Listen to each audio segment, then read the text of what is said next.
Hey, welcome back to another day, another vlog. Great to have you here on this Monday. Hope you had a good weekend. Yeah, been busy. I've got a lot of work done, so not much sleep. That's all good. Video's looking good for this week coming up for Friday. This is going to be the Barra Classic video. It's not 5 videos this time. I think it went too much last time. It was too long and trying to fit a whole day. So I went a short. It's one video. It's just highlights, bits of the river. And look, I had a tough year this year, and I really didn't want to. I actually use the Barra Classic as a great way to just switch off. And after with Dad going, it's sort of I didn't really want to. I wanted to just be able to fish and be with the boys. So it was a little bit of a different year for the recording of the Barra Classic, but still some great footage in there. And spoiler alert, there's a fun bit in there where I get the lure stuck in my butt, and my poor old brother-in-law having to get it out for me. So definitely one to look out for on Friday night. That'll be up and live. This week's strange. I'll be flying out for R&R. Obviously, I can't go home. I'm stuck in WA for 3 months minimum, most likely 6 or more months. I won't be able to go home and see the family, purely because the WA government, they won't let anyone in. It's just a nightmare, and you got to go into isolation, which means you miss your shift. It's just and you lose all your holidays, and you don't get paid, and yeah, there's nothing we can do. We're sort of being held to ransom a little bit by the employers. You get that. That's life. It's never. If it was fun, it wouldn't be called a job. I've got to try and think of that a little bit more often, because I get very frustrated when you get shafted as much as we do here. But anyway, I digress. Hope you did have a good weekend. I hope wherever you were, you actually had some fun and exciting stuff, got to go out. I know there's a lot of people locked down here in Australia. Still, poor old New South Wales and Victoria still getting smashed. And yeah, the rest of the world, I'm sure there's a lot of places that aren't. If you are listening to one of those and thinking of you, I do sort of feel for you. It's not a fun experience, but just got to keep hoping it's going to come good, I guess. What else do you do? That's why we pay these politicians to fix this stuff. And I think we're starting to finally see how actually crap they are at doing their job. Yes, very interesting. Rightio, so let's get into some news. Before I get into news, what I was trying to explain before I digressed. So this week I'll be flying out Wednesday, and then I'm in a van. I'm living in a van for a week, so I'll probably won't have signal. I don't know. I'm doing an Esperance run. I'm going to do another photo shoot down there. Well, I've got nothing else to do other than either sit in a hotel and just drink all week and do nothing, which is just insanity. I'd lose my nut. Already done that. I've been basically at work for 5 weeks straight without a day off. Just either locked in this room or locked in the hotel room, or at work locked in work for 12. So I definitely need to get out. So I couldn't do that again. So that's sort of good. So I'm going to do a run down to Esperance, across to Albany, and then over to catch up with some mates. So looking forward to that. So that'll be good. So I'm going to just try and do a shoot at Lucky Bay. I'm camping there, so super excited about that. Weather doesn't look real flash. It's overcast. I was trying to get that Astro one that I didn't get when I was there at Christmas, and it doesn't appear like my luck has changed. So yeah, it might blow away by the weekend. Let's hope it does. So Thursday, Friday I'll be there, and then Saturday I'll be in Albany doing a shoot there. I want to go and do some Astro there. Again, the weather, it's dicey.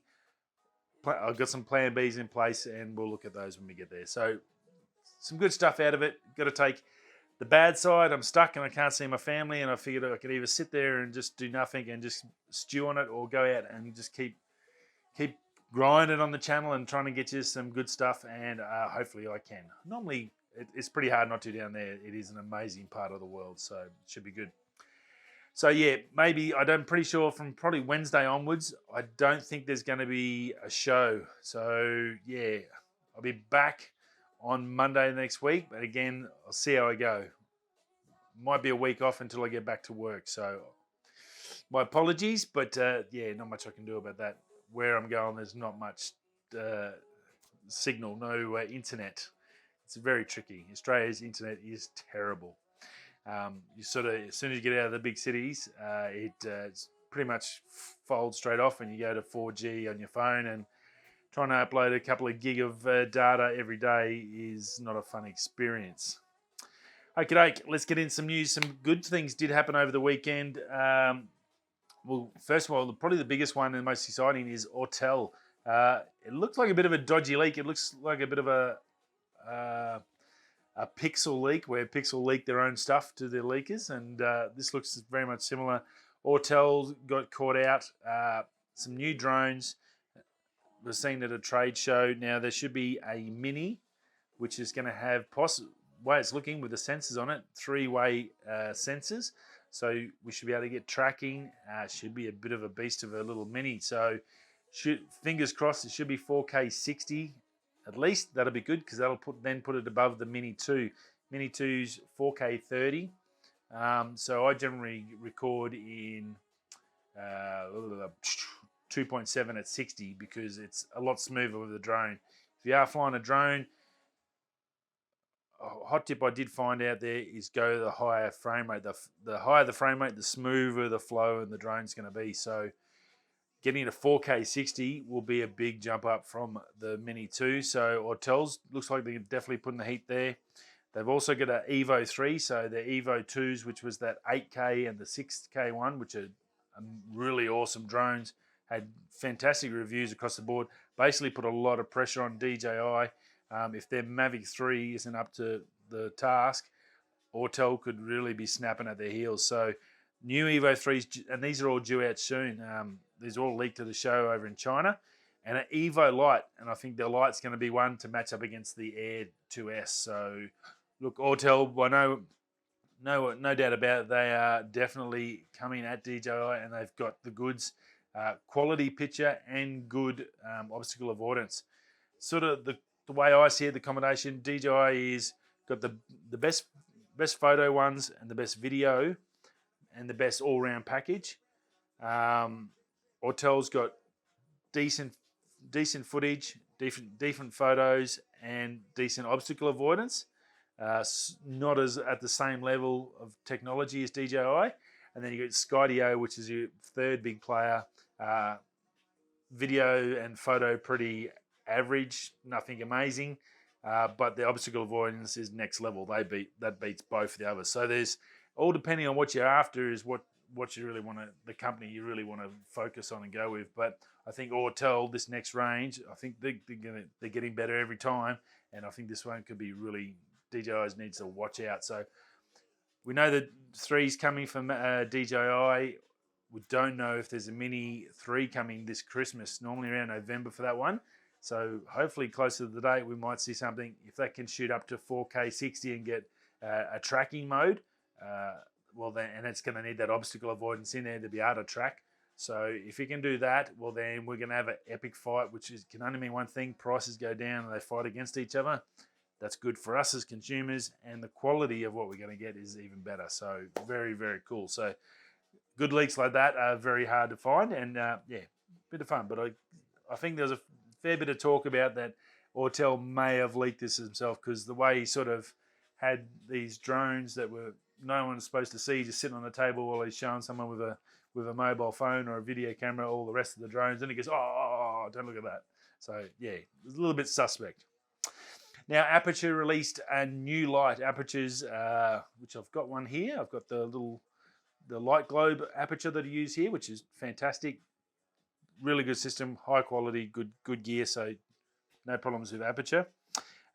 They've got a Nova P600C that they've just released or announced over on, I think it was Friday night. $3,600 US. It's a big light panel. It punches out a ton of light, more than everyone. If you watch the whole video, it's more than twice as 40% more than this guy, and 40% more than that company, and 40% more Nari lights, and basically it's a shit hot light. If you it's not going to 3,600 for one light. You're going to be a prosumer if you're into the pro. You've got a big studio set up and you want to spend the money on a super high quality light. It's got multiple light engines in the back, 2,000 to 10,000 K CCT. So it's as pearl aperture, it is built like a brick shithouse. Will be an amazing light. So if you are looking for the best, this one is one you want to definitely chuck on your check to do and to check out list. So very, very cool. It's at 3,600. I think they're doing pre-orders now. Yeah, very good bit of kit. I think it'd be very hard to be, upset if you got disappointed over that. So, but I think they'll also sell really well. So they have got a really good image. So yeah, they'll go quick. Now Canon, some updates to Canon, some disappointments on that side of things. The R3, that 16mm 2.8, the 100 to 400 that I'm trying to buy. I've got to ring Digi Direct today because I cannot order it online. I've tried a dozen times, the help desk, I've tried different browsers, it just doesn't work from a pre-order. So I've got to ring them today and see what's going on and try and get that fixed. But there's going to be delays. All three of those items, which they announced last week, have already been put on Canon's delay list, either through they were more popular than what they thought, so there's too many pre-orders for what stock they've got already, or I think realistically we're never going to make enough anyway because of what's going on in the tech industry, chip shortage, labor, the whole works. Everyone's suffering at the moment, so you can't really whinge about it. You're just going to have to suck it up, get your pre-order in early. At least then, yeah, you're going to be late, but you're still going to be the first one of the late ones to get it. So that's all I can offer you on that. But yeah, sort of upsetting. The R3, I think you can understand why they'd be upset about so many of that. It's an expensive camera, $8,500. You couldn't really envisage people going out and buying 4 or 5 of these. I'm sure there's going to be companies, but they would have already had a full business allocation locked in for that. They would have had pre-orders from their big media outlets. How many you want to want? Well, 50, right? We'll make sure you get your 50. You need 100. We need 50 here, 50. They'd all be locked away. So these are going to basically be prosumers that are ordering more than what they expected. So I guess that's a good thing. It is a fantastic camera from all reports. And I guess, well, again, if you want one, you're going to have to get in early. If you've got that spare $8,500, you better offload it quick. But yeah, delays. They didn't really give us a time frame. Canon has just basically said it's just gone on the list. So it might only be an extra 3 or 4 weeks. It may be 2 months. It may be no real concern yet that it's going to be next year. Fingers crossed, because I really want that 100 to 400 while I'm traveling around.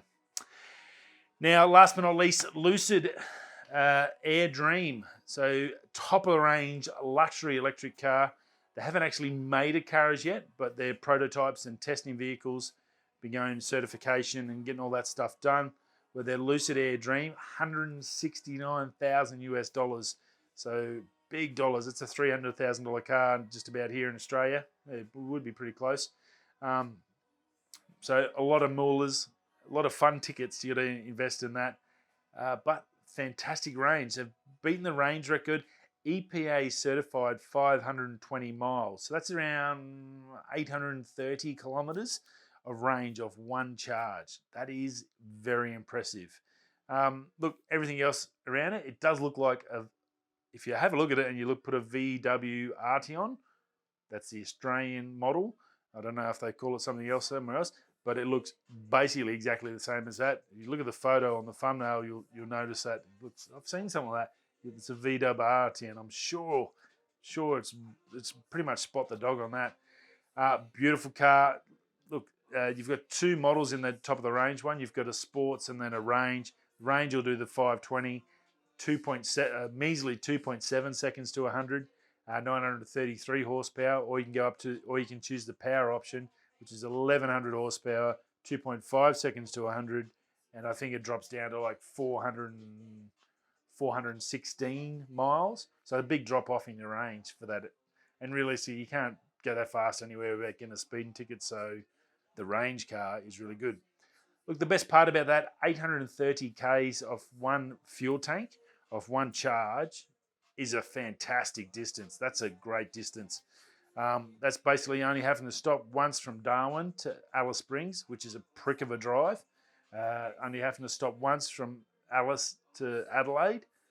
That's a one-stop pony, and that's really good. So you can afford to have lunch, sit down, charge your car for an hour or so, get a full charge up, and then you're there. You're none of this 4 stops planning overnight stays in little towns with nothing to do. So I think that's really good for the whole electric car movement, I guess. That range, you get up to 800 Ks, it's no longer an issue, I don't think. So that's the good part about that. The car's fantastic, and it's going to go really well. You and I aren't going to get in one $300,000 car. It's only built for the rich, and yeah, what do you do? But great news to see them getting that much range out of electric. So very cool. And that's about it. I will see you all again tomorrow, and we'll talk some more tech. I'd say we'll get a few more. I don't know if there's much releases going on this week, but it'll all ramp up to tonight, and we'll have some more info to chat about tomorrow. So whether you're coming this way, that way, I'll see you tomorrow. Don't forget your merch, jumper, hoodie. It's getting cold over there. See ya.